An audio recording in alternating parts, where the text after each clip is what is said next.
우리에게 주시는 말씀은 다니엘서 6장 10절에서 28절 말씀입니다. 구약 1244쪽에 있는 다니엘서 6장 10절에서 28절 말씀입니다.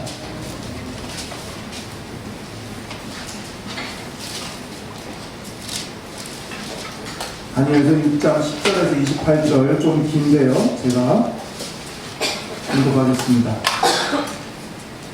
다니엘이 이 조서에 왕의 도장이 찍힌 것을 알고도 자기 집에 돌아가서는 윗방에 올라가 예루살렘으로 향한 창문을 열고 전에 하던 대로 하루 3번씩 무릎을 꿇고 기도하며 그의 하나님께 감사하였더라.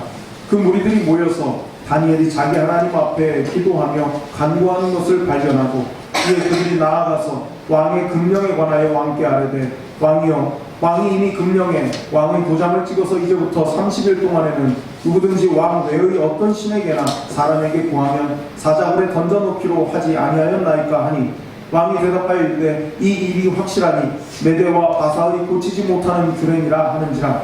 그들이 왕 앞에서 말하여 이르되 왕이여, 사로잡혀온 유다 자손 중에 다니엘이 왕과 왕의 도장이 찍힌 금령을 존중하지 아니하고 하루 3번씩 기도하나이다 하니 왕이 이 말을 듣고 그로 말미암아 심히 근심하여 다니엘을 구원하려고 마음을 쓰며 그를 건져내려고 힘을 다하다가 해가 질 때에 이르렀더라.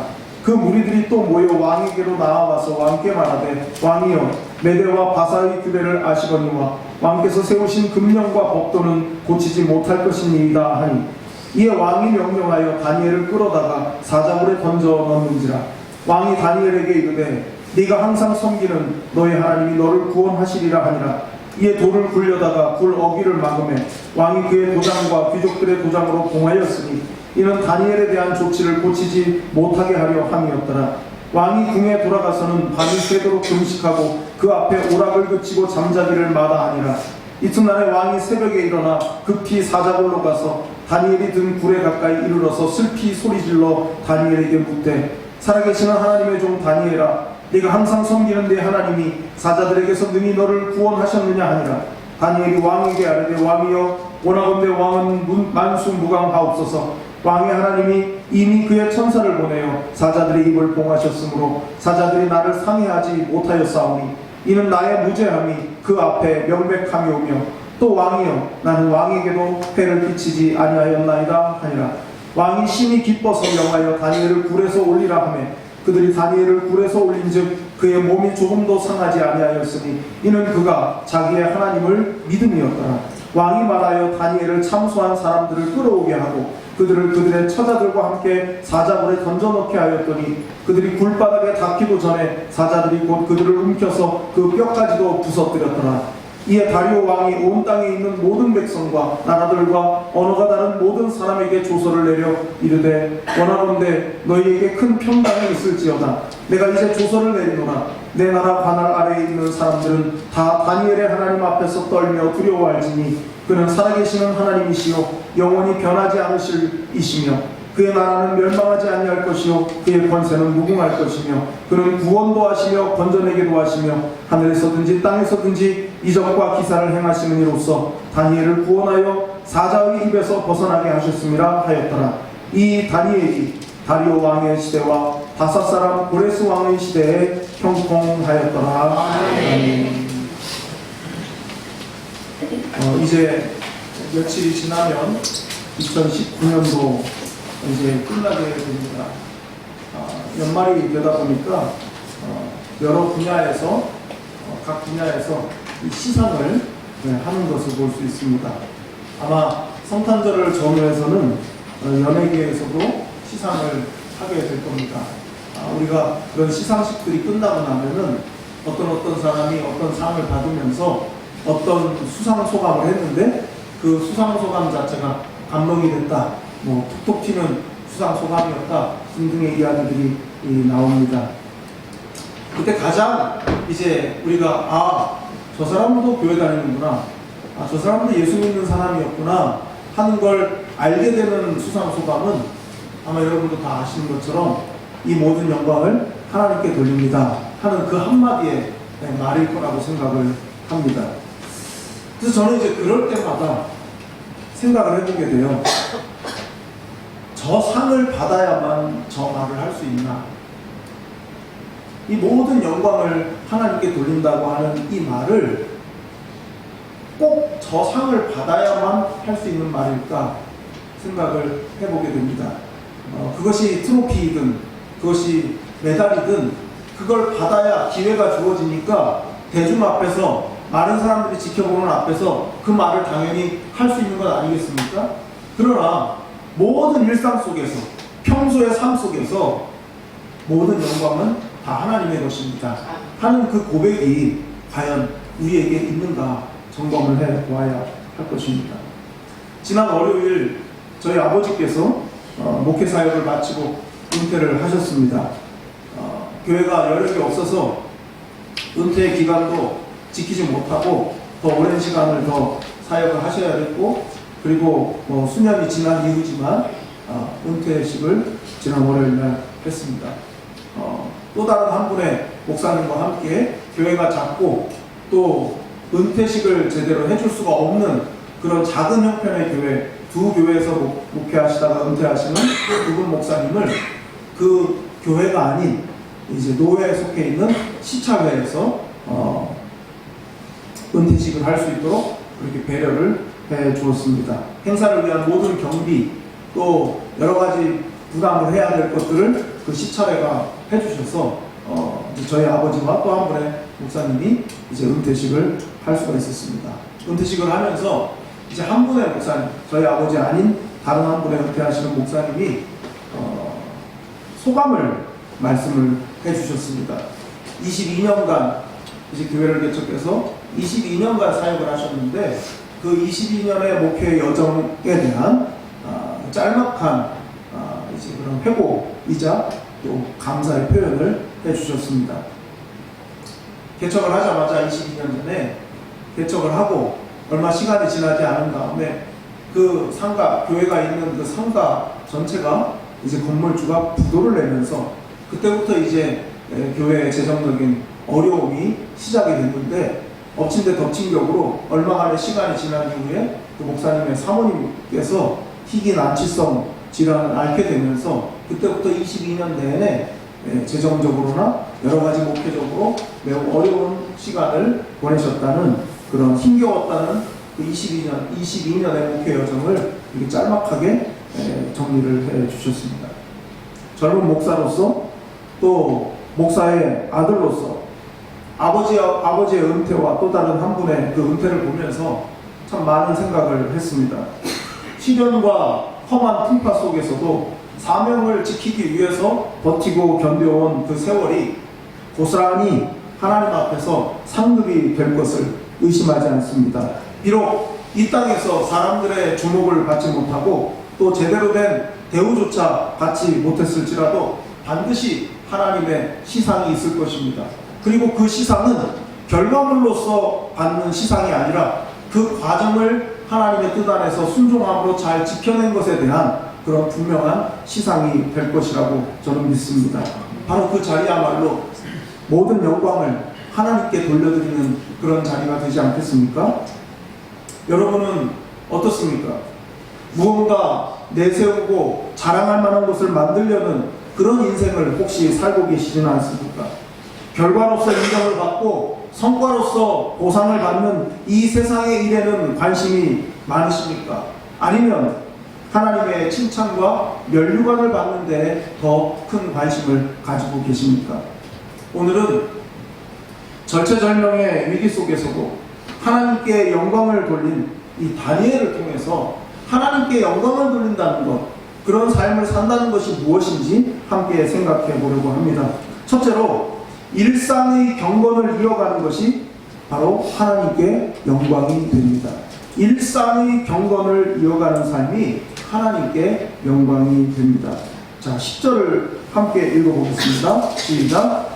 다니엘이 이 조서에 왕의 도장이 찍힌 것을 알고도 자기 집에 돌아가서는 윗방에 올라가 예루살렘으로 향한 창문을 열고 전에 하던 대로 하루 3번씩 무릎을 꿇고 기도하며 그의 하나님께 감사하였더라. 아멘. 다니엘은 유다가 멸망한 그 이후 바벨론 포로기가 70년간 이어졌는데 그 바벨론 포로기의 사람이 바로 다니엘입니다. 바벨론이 멸망했을 때 그는 바벨론의 최고위직에 있었지만은 더 이상 유지할 수 없었으니까 타의에 의해서 이제 정계의 은퇴를 잠정적으로 은퇴한 상태였습니다. 그런데 이제 그 바벨론을 페르시아가 점령하지 않습니까? 그러면서 페르시아가 이제 통치를 시작한 그 초기에 다리오 왕에 의해서 전격적으로 페르시아의 총리로 발탁이 되었습니다. 그때 다니엘의 나이는 이미 80이 넘은 나이였습니다.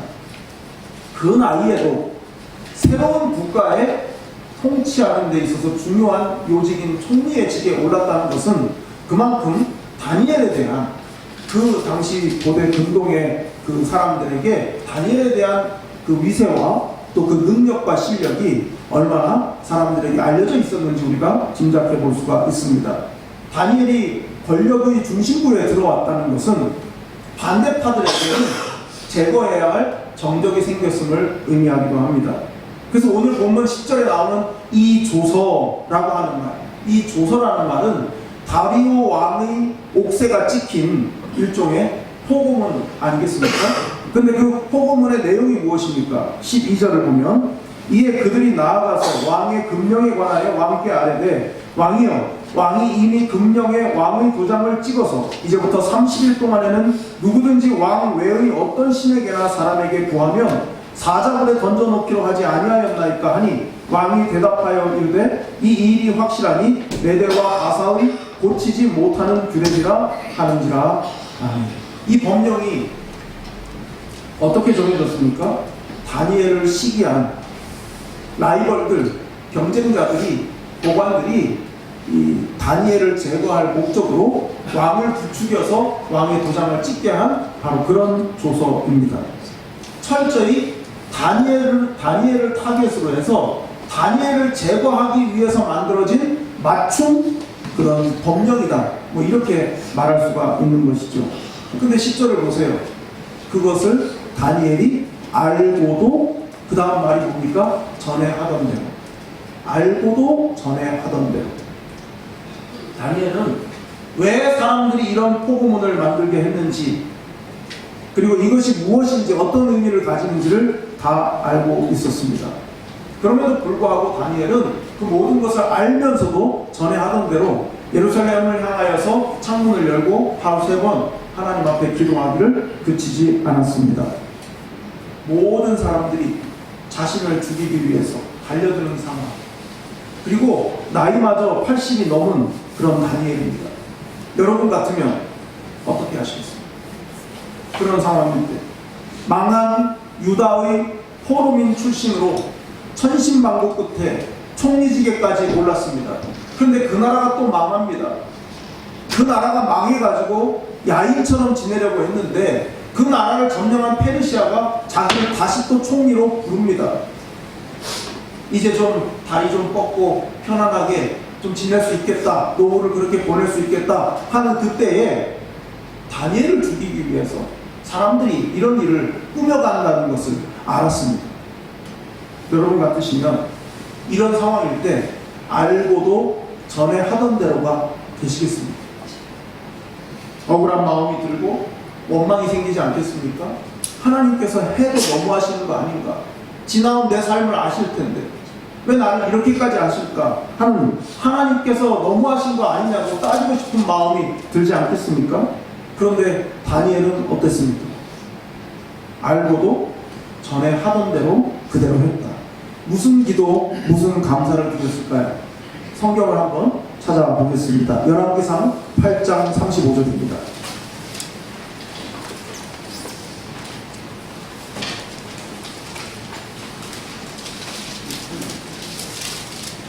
열왕기상 8장 35절입니다.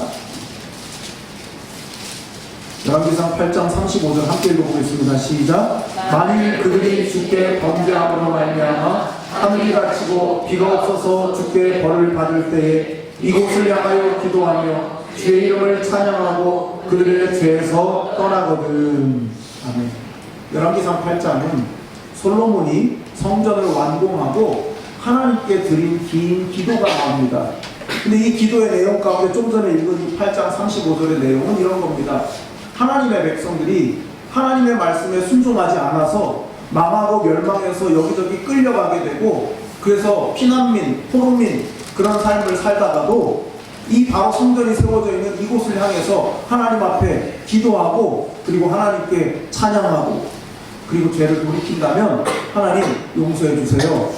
이걸 지금 솔로몬이 기도한 거예요. 오늘 본문 10절에 감사하였더라 되어 있는데요, 이 감사하였더라라는 말은 야다라는 말이 쓰였습니다. 야다는 찬양한다는 뜻이에요. 그러니까 지금 솔로몬이 드렸던 그 기도의 내용하고 그 다음에 다니엘이 하루 3번 예루살렘을 향해 창을 열고 했던 기도의 내용이 똑같습니다. 똑같은 기도를 다니엘이 한 겁니다.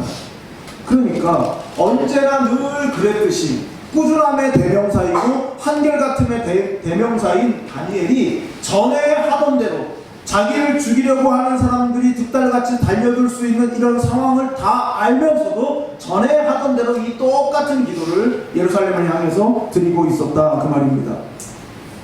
살다 보면 일상을 흔들어 놓을 만한 상황들이 많이 있습니다. 단지 피곤한 정도를 넘어서서 삶을 뿌리째 흔드는 그런 위기와 그런 고통의 순간을 만날 때가 있습니다. 바로 그럴 때 그 사람의 수준이 드러나는 것 아니겠습니까? 이해하시고 들으시기 바랍니다. 이런 말씀들도 또 하시죠. 늙으면 어린애가 된다. 네, 죽어야진 아니고요. 네, 늙으면 어린아이가 된다.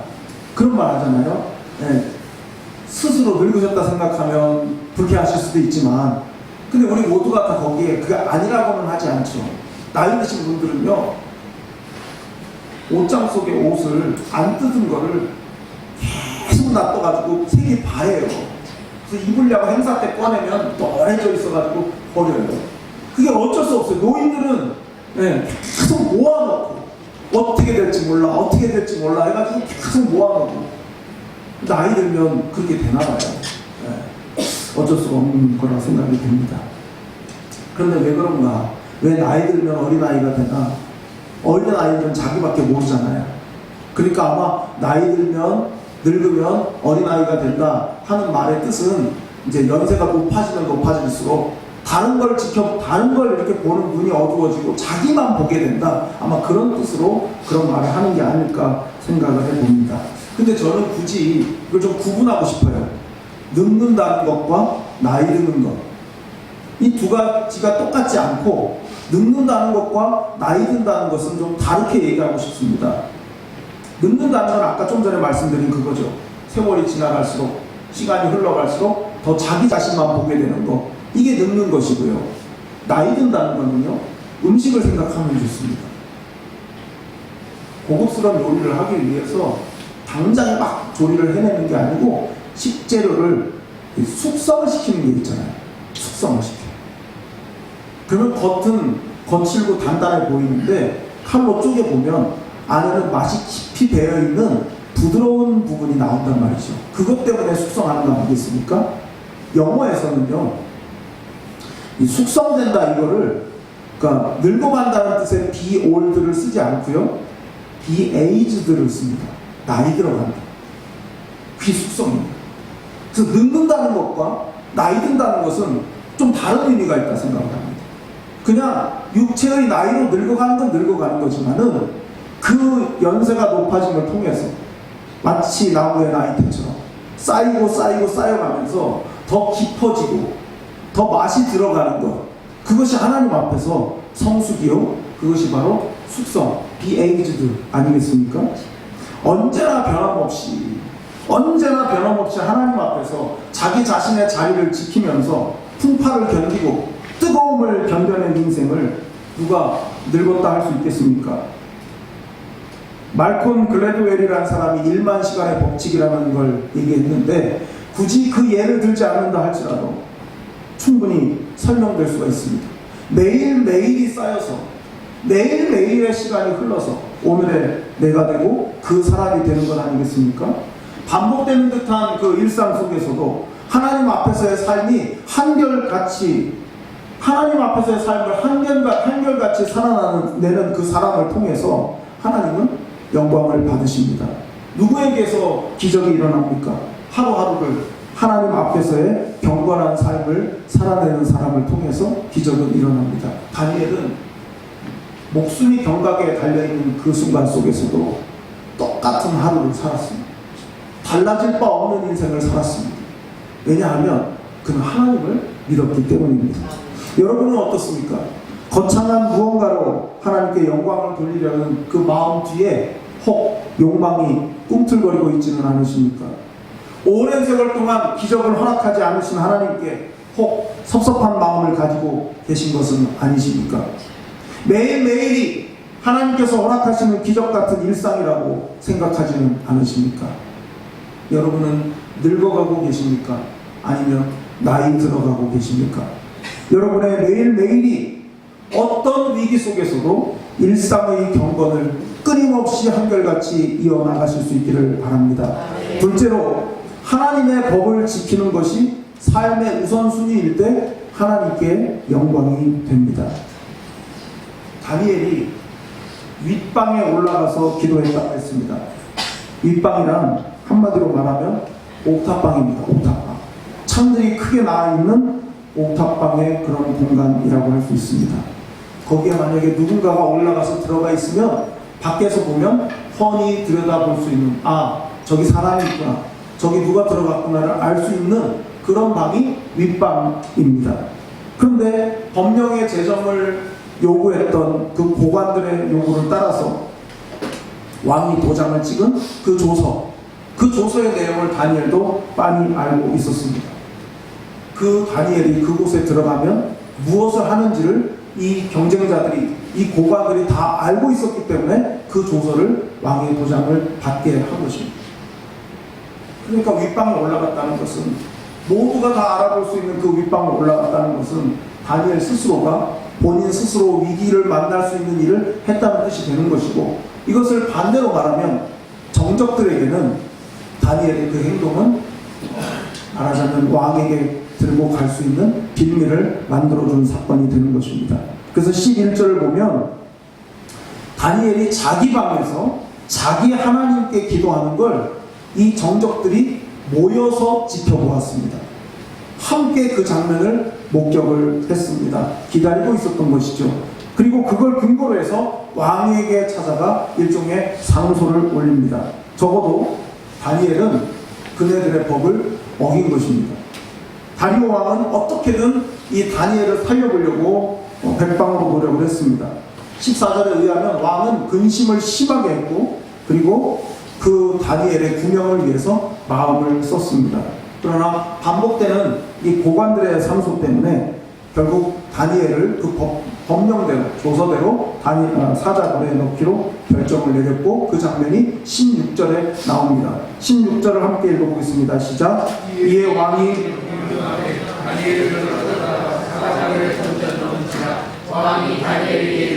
내가 항상 섬기는 너의 하나님이 너를 구원하시리라 아니라.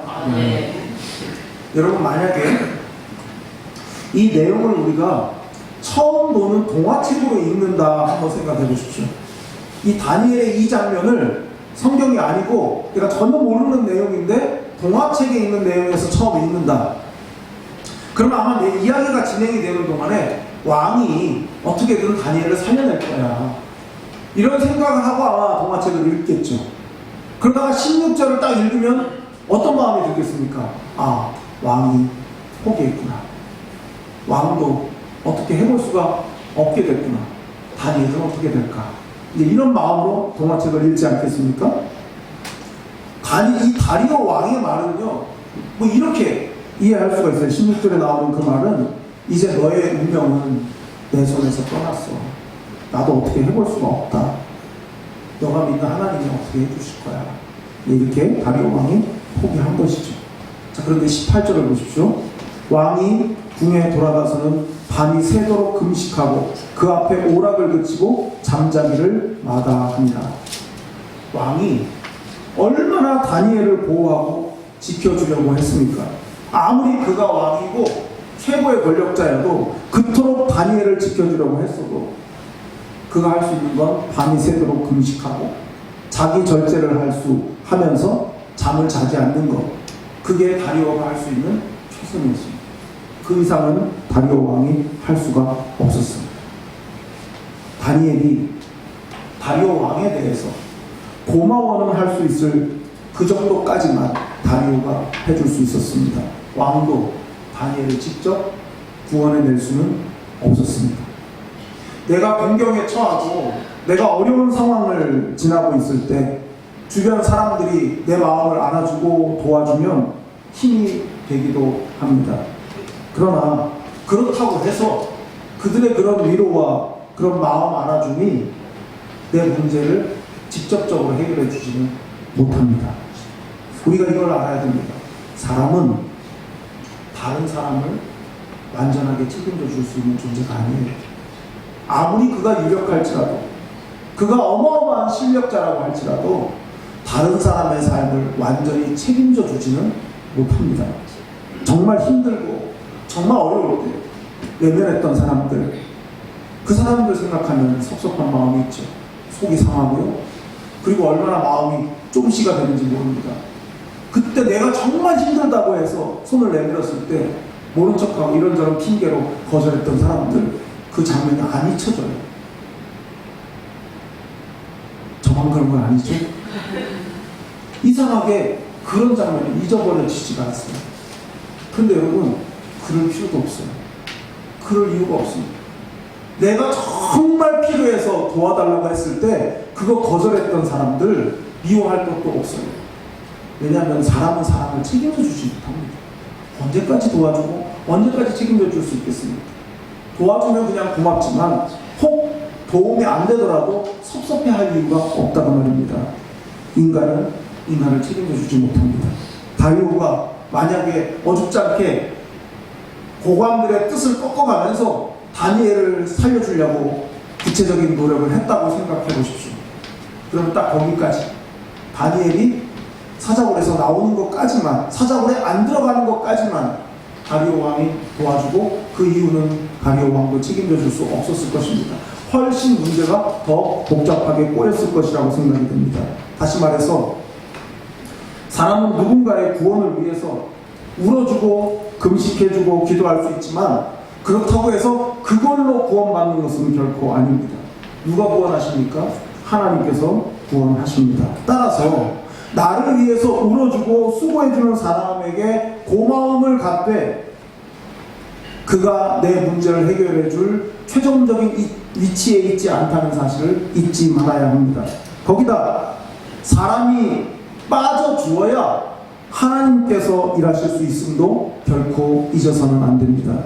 누구에게 대해서도 서운할 필요가 없는 이유가 바로 그것입니다. 그 사람이 내 손을 끝까지 안 잡아주었기 때문에 내가 하나님의 손을 붙들 수 있었습니다. 그렇기 때문에 그 사람에게 서운해할 이유가 없는 겁니다. 중요한 건 다니엘 아니겠습니까? 이 긴 본문에 다니엘이 직접 말하는 장면이 거의 없습니다. 왕이 다니엘을 사자굴에 넣으라 명하고도 날밤을 세우고서는 새벽같이 그 굴을 향해서 달려가지 않습니까? 그리고 다니엘의 생사를 확인합니다. 얼마나 왕의 마음이 복잡했겠습니까? 왕의 심경이 20절에 고스란히 나타납니다.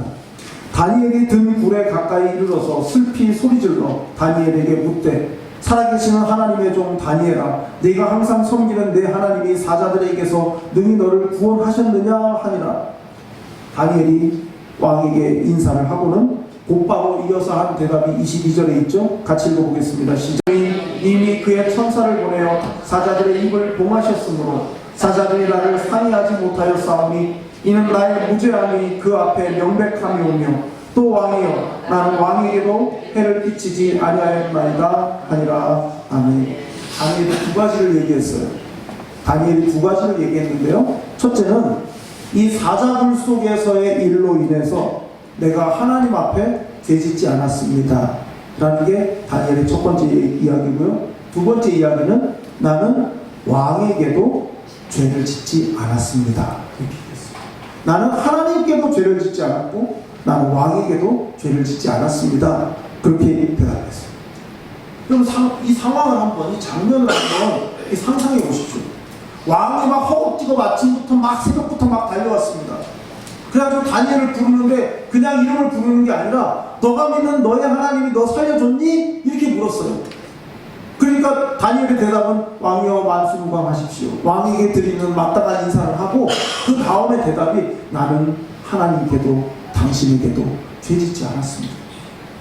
내가 지금 이렇게 살 수 있는 이유는 왕에게도 하나님께도 죄짓지 않았기 때문입니다. 지금 그렇게 말하고 있는 거예요. 거꾸로 뒤집으면 이런 내용이 되는 겁니다. 내가 순종하고 하나님과 왕의 뜻을 어기지 않았으니 사자굴 속에서의 생존을 통해서 이렇듯 증명이 된 것 아닙니까? 라고 말합니다. 우리는 민주 시민이기 때문에 국가가 정한 법을 반드시 지켜야 합니다. 그러나 세상의 법과 하나님의 법이 충돌할 때 우리는 신앙 양심에 따라서 국가의 법에도 불복종할 수 있습니다. 그러나 그것이 하나님께 먼저 순종이요. 그리고 다니엘의 경우를 통해서 확인할 수 있듯이 결국 이것도 국가를 위해서 옳은 선택을 하게 되는 것이라는 사실을 우리가 기억해야 합니다. 다니엘의 이름의 뜻이 뭔지 아십니까? 하나님께서 판단하신다.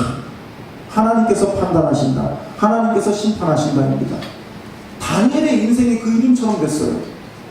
다니엘이 옳은지 그른지는 왕이 선택하는 것도 결정하는 것도 아니고 고관들이 판단하는 것도 아니라 하나님께서 판단하신다는 겁니다.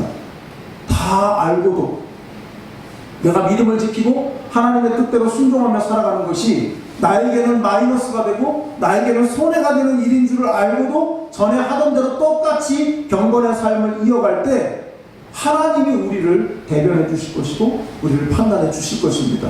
사람의 판단을 두려워해서 하나님의 판단을 가벼이 여기는 우를 범하지 않아야 되지 않겠습니까? 여러분은 어떻습니까? 하나님의 법이 먼저입니까? 아니면 세상의 법이 먼저입니까? 갈등과 선택의 기로에 서 있을 때 하나님의 말씀 때문에 손해보고 곤란해지는 상황을 혹시 경험해 보셨습니까? 하나님의 말씀을 삶의 최우선순위로 두었을 때 그때 경험한 하나님의 도우심이 있으십니까? 내 힘이 아닌 하나님의 도우심으로 내 무죄함이 드러난 경험이 있으십니까? 다니엘의 이름처럼 하나님께서 판단해 주실 것입니다.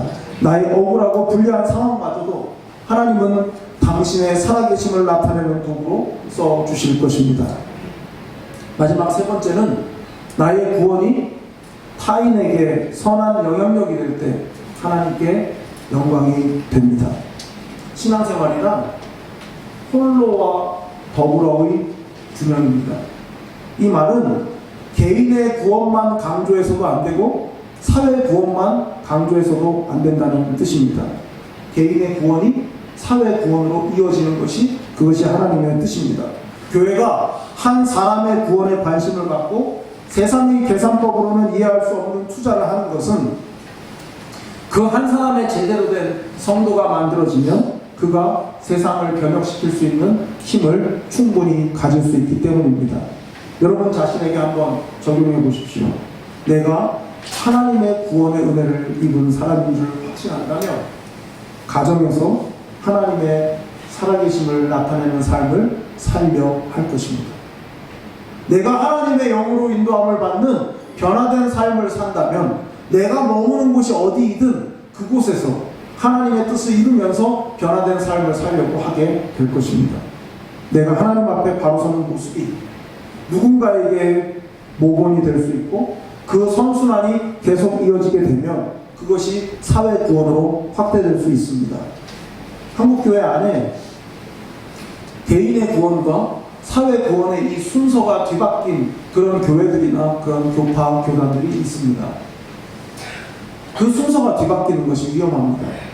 성도 한 사람 한 사람이 구원받은 하나님의 백성으로 살아가면서 그 변화된 삶을 끊임없이 추구할 때 그 사람의 힘이 사회를 바꿔나가는 것, 이것이 하나님의 방법인데 개인의 구원은 등한히 하고 사회 구원만, 노동의 현장에만 또 정치판에만 계속 들어가고 그걸 통해서 뭔가를 바꿔보려고 하면 끊임없이 사람에게서 실망할 수밖에 없는 겁니다.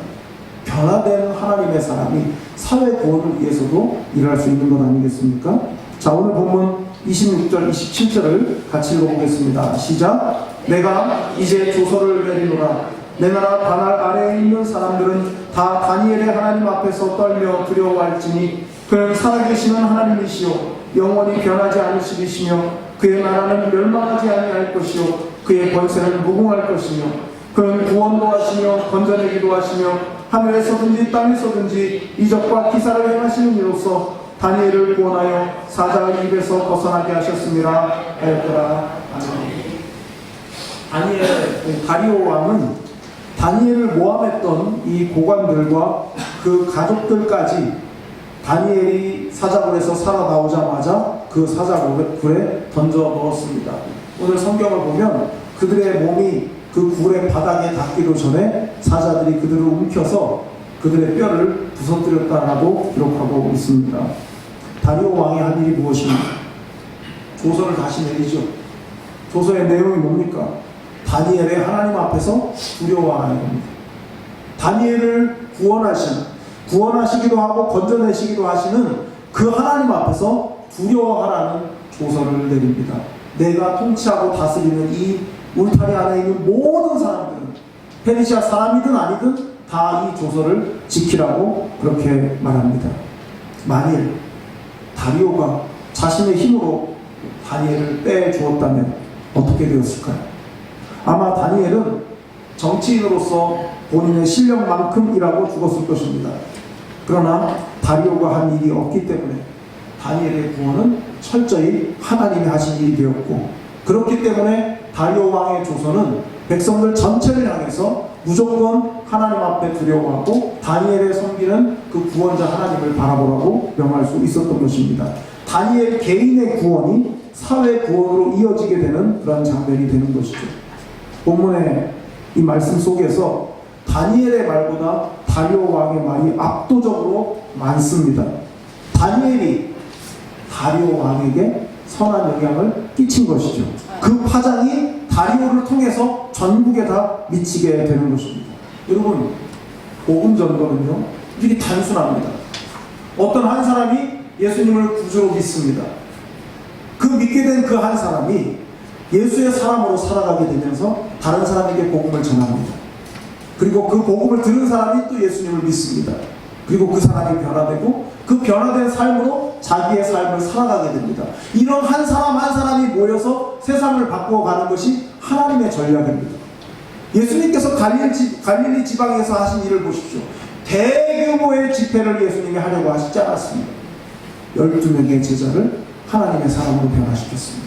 여러분, 우리가 할 수 있는 일은 이렇게 단순한 일입니다. 내가 예수의 사람이 되고, 예수의 사람이 된 내가 예수의 사람으로 살고, 그리고 또 다른 사람을 예수의 사람이 되게 하는 것, 그것이 복음 전도이고, 그것을 통해서 나에게 주신 하나님의 은혜가 또 다른 사람에게 선한 영향력으로 끼쳐질 때 그것을 통해서 하나님께 영광을 돌려드릴 수가 있는 겁니다. 그러려면 다니엘처럼 믿음을 숨기지 말아야 합니다. 나의 믿음을 부끄러워해서는 안 됩니다. 내 믿음을 환영해주지 않고 내 믿음을 존중해주지 않는 그런 공동체 속에서도 그 사람들 틈바구니 속에서도 다니엘처럼 믿음을 숨기지 말아야 합니다. 믿음의 사람으로 살아야 합니다. 그래야 이 단순한 원리처럼 보이는 개인 구원에서 사회 구원으로 이어지는 하나님의 전략이 먹혀들 수가 있는 겁니다. 분명 믿음을 드러내는 것 때문에 치러야 할 대가 지불이 있을 것입니다. 그럼에도 불구하고 우리는 믿음을 드러내야 합니다.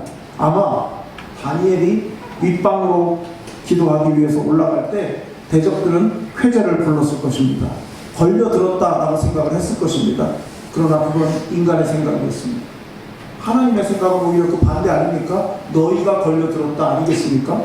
자, 28절을 한번 보겠습니다. 시작. 이 다니엘이 다리오 왕의 시대와 바사 사람 고레스 왕의 시대에 형통하였더라. 아멘.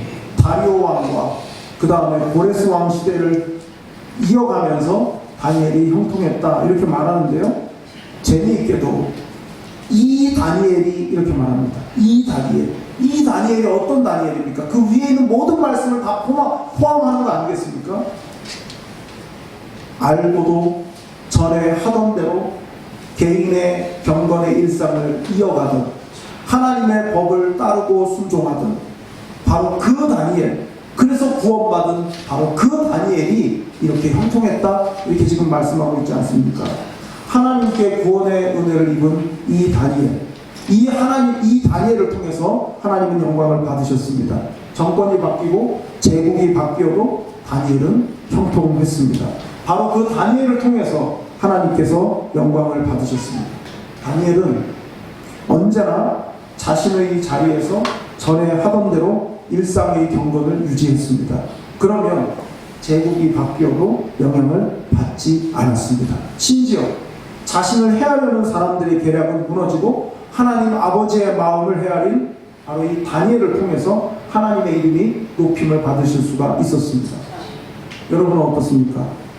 구원받은 이후 누구에게 믿음의 선한 영향을 끼치셨습니까?